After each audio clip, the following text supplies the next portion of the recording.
السلام عليكم ورحمة الله وبركاته.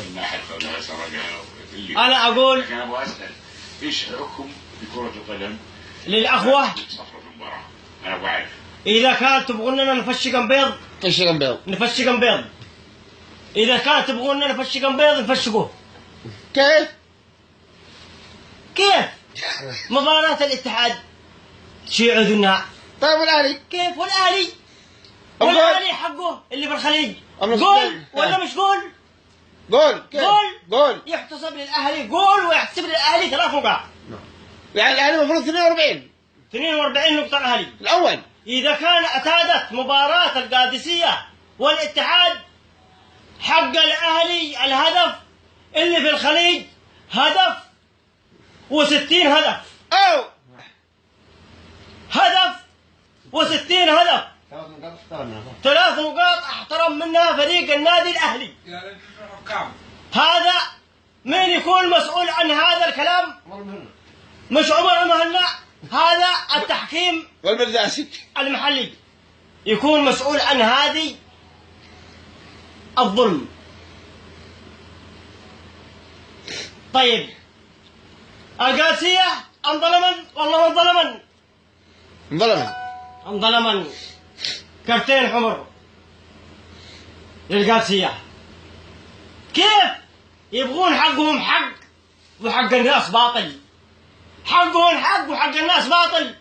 أحمد عيد كلامه 100 قال إن المباراة ما تنعاد.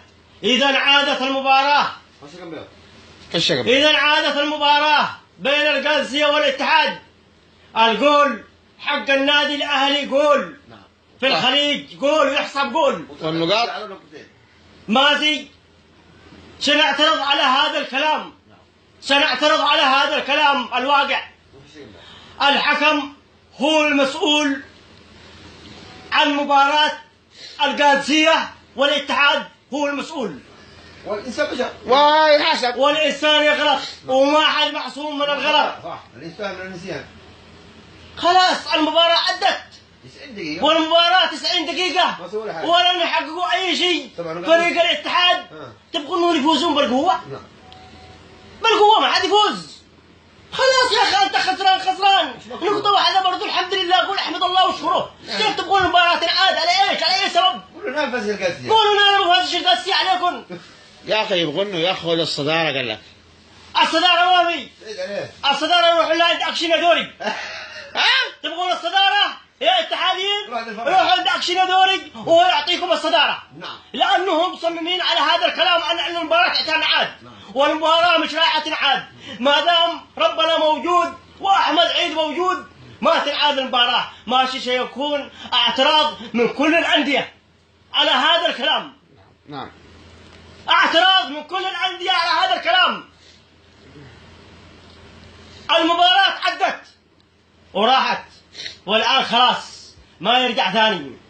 اللي يروح ما يرجع. نعم. اللي يروح ما يرجع. والسلام عليكم.